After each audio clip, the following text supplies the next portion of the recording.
The Deepwater Horizon drilling rig explosion was an April 20, 2010 explosion and subsequent fire on the Deepwater Horizon semi-submersible mobile offshore drilling unit, which was owned and operated by Transocean and drilling for BP. In the Macondo Prospect oil field about 40 miles 64 km southeast off the Louisiana coast.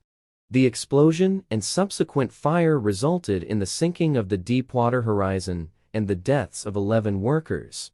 17 others were injured. The same blowout that caused the explosion also caused an oil well fire and a massive offshore oil spill in the Gulf of Mexico, considered the largest accidental marine oil spill in the world, and the largest environmental disaster in United States history. Background: Deepwater Horizon. Deepwater Horizon was a floating semi-submersible drilling unit, a fifth-generation ultra-deepwater, dynamically positioned, column, stabilized drilling rig owned by Transocean and built in South Korea. The platform was 396 feet 121 m long and 256 feet 78 m wide, and could operate in waters up to 8,000 feet 2,400 m deep, to a maximum drill depth of 30,000 feet 9,100 m. Press releases from Transocean state the platform had historically been used for deeper wells, including the deepest underwater gas and oil well. The $560 million platform was built by Hyundai Heavy Industries in South Korea and completed in 2001. It was owned by Transocean, operated under the Marshallese flag of convenience, and was under lease to BP until September 2013.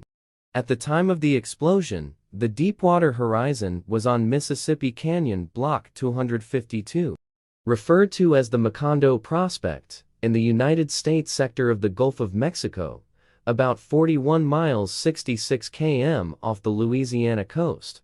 In March 2008, the mineral rights to drill for oil on the Macondo Prospect were purchased by BP at the Minerals Management Services lease sale.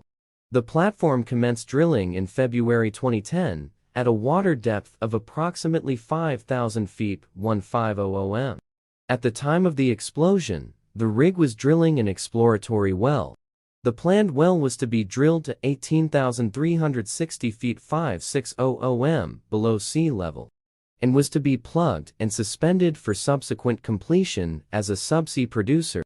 Production casing was being run and cemented at the time of the accident. Once the cementing was complete, it was due to be tested for integrity and a cement plug set to temporarily abandon the well. Transocean safety record. The rig owner, Transocean, had a strong overall safety record with no major incidents for 7 years. However, an analyst's who review painted a more equivocal picture, with Transocean rigs being disproportionately responsible for safety-related incidents in the Gulf, and industry surveys reporting concerns over falling quality and performance.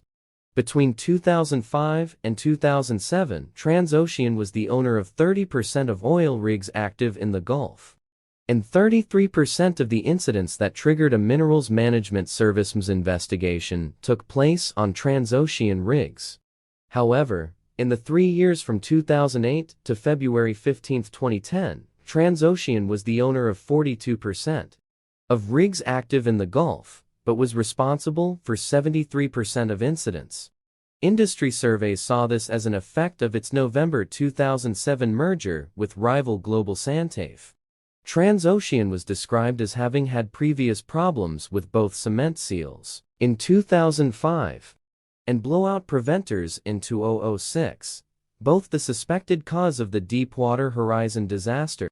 However, the company stated that cementing was a task completed by third-party laborers, and that it had a strong maintenance program to keep blowout preventers working. According to the Wall Street Journal in 2008 and 2009, the surveys ranked Transocean last among deep-water drillers for job quality and second to last in overall satisfaction. For 3 years before the merger, Transocean was the leader or near the top in both measures. Transocean ranked first in 2008 and 2009 in a category that gauges its in-house safety and environmental policies.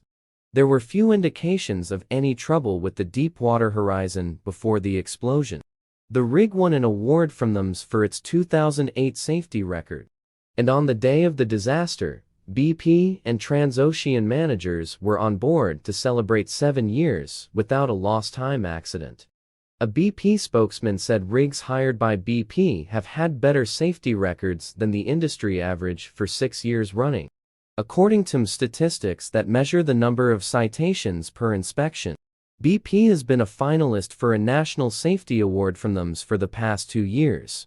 BP spokesperson Toby O'Doney wouldn't comment on BP's relationship with Transocean after the Gulf disaster, but said BP continues to use Transocean rigs.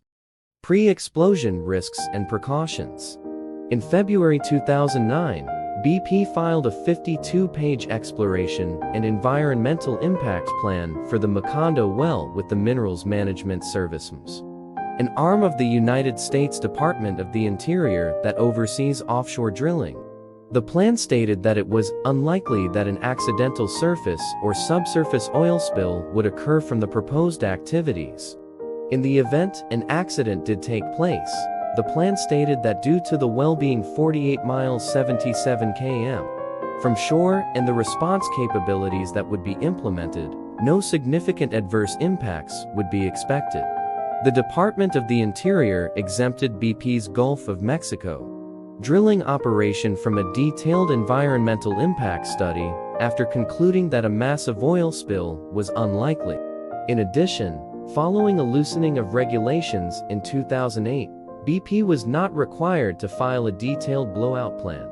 The BP wellhead had been fitted with a blowout preventer BOP, but it was not fitted with remote control or acoustically activated triggers for use in case of an emergency requiring a platform to be evacuated.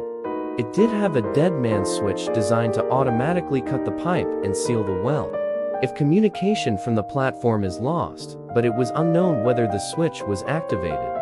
Documents discussed during congressional hearings June 17, 2010, indicated that Transocean previously made modifications to the BOP for the Macondo site, which increased the risk of BOP failure, in spite of warnings from their contractor to that effect. Regulators in both Norway and Brazil generally require acoustically activated triggers on all offshore platforms. But when the Minerals Management Service considered requiring the remote device, a report commissioned by the agency as well as drilling companies questioned its cost and effectiveness. In 2003, the agency determined that the device would not be required because drilling rigs had other backup systems to cut off a well. The fire aboard the Deepwater Horizon reportedly started at 9:56 p.m. CDT on April 20th. Transocean employees on the vessel stated that the electric lights flickered, followed by 2 strong vibrations. Jim Ingram stated that on the 2nd, "We knew something was wrong." After the explosion, Adrian Rose stated that abnormal pressure had accumulated inside the marine riser, and as it came up it expanded rapidly and ignited. According to BP's internal investigation, a bubble of methane gas escaped from the well and shot up the drill column, expanding quickly as it burst through several seals and barriers before exploding. Rose said the event was basically a blowout. Survivors described the incident as a sudden explosion that gave them less than 5 minutes to escape as the alarm went off. The explosion was followed by a fire that engulfed the platform. After burning for more than a day, Deepwater Horizon sank on April 22. The Coast Guard stated on April 22 that they received word of the sinking at approximately 10:21 a.m. On September 8, BP published a report that suggested that the ignition source was the released gas entering the air intakes of the diesel generators and engulfing the deck area, where the exhaust outlets for the main generators were emitting hot exhaust gas. Casualties and rescue efforts. According to officials, 126 people were on board, of whom 79 were Transocean employees, 7 were from BP, and 40 were contracted. Several of the BP and Transocean executives were on board for a tour of the rig, maintenance planning, annual goals review, a drops safety campaign, and to congratulate the senior staff of the rig for 7 years of operations without a lost time incident. A total of 115 people were evacuated. Lifeboats took 94 workers to the Tidewater-owned supply boat Damon Bankston, with no major injuries. 4 were transported to another vessel, and 17 were evacuated by helicopter to trauma centers in Mobile, Alabama, and Marrero, Louisiana. Most were soon released. The Coast Guard interviewed the uninjured workers on the Damon Bankston for several hours and then transferred them to another rig. The workers arrived in Port Forkin, Louisiana, more than 24 hours later. The workers were transported to a hotel in Kenner, Louisiana, where they were provided with food, medical attention, and rooms with showers, and asked to fill out incident response forms. An attorney for a worker who brought suit against Transocean claimed that once the workers got to shore, they were zipped into private buses, there was security there was no press, no lawyers allowed, nothing, no family members, and were coerced into signing the forms before being released. Transocean denied the allegation. Discovery of oil spill. On the morning of April 22, Coast Guard Petty Officer Ashley Butler stated that oil was leaking from the rig at the rate of about 8,000 barrels 3,400 gallons, 1,300,000 liters of crude per day. That afternoon, Coast Guard Senior Chief Petty Officer Michael O'Berry used the same figure. 2 remotely operated underwater vehicles ROVs were sent down in an attempt to cap the well, but were unsuccessful. Butler warned of a leak of up to 700,000 gallons, 17,000 bbl of diesel fuel. And BP Vice President David Rainey termed the incident as being a potential major spill. On April 23, a ROV reportedly found no oil leaking from the sunken rig and no oil flowing from the well. Coast Guard Rear Admiral Mary Landry expressed cautious optimism of zero environmental impact, stating that no oil was emanating from either the wellhead or the broken pipes, and that oil spilled from the explosion and sinking was being contained. However, the next day, Landry announced that a damaged wellhead was indeed leaking oil into the Gulf and described it as a very serious spill. Investigation into explosion. In June, the House Committee on Energy and Commerce said BP should have tested cement at the well, which would have cost them $128,000 and taken no more than 12 hours. On September 8, 2010, BP released a 193-page report on its website. The report says BP employees and those at Transocean incorrectly interpreted a pressure test, and both companies neglected signs such as a riser pipe losing fluid. It also says that while BP did not listen to recommendations by Halliburton for more centralizers devices to keep the casing from contacting the borehole, the lack of centralizers probably did not affect the cement. BP also said the crew should have redirected the flow of flammable gases. The blowout preventer, removed on September 4, had not reached a NASA facility in time for it to be part of the report. Transocean, responding to the report, blamed BP's fatally flawed well design. On November 8, 2010, the inquiry by the Oil Spill Commission revealed its findings that BP had not sacrificed safety in attempts to make money, but that some decisions had increased risks on the rig. However, the panel said a day later that there had been a rush to completion on the well, criticizing poor management decisions. There was not a culture of safety on that rig, co-chair Bill Riley said. One of the decisions that met with tough questions was that BP refuted the findings of advanced modeling software that had ascertained over 3 times as many centralizers were needed on the rig.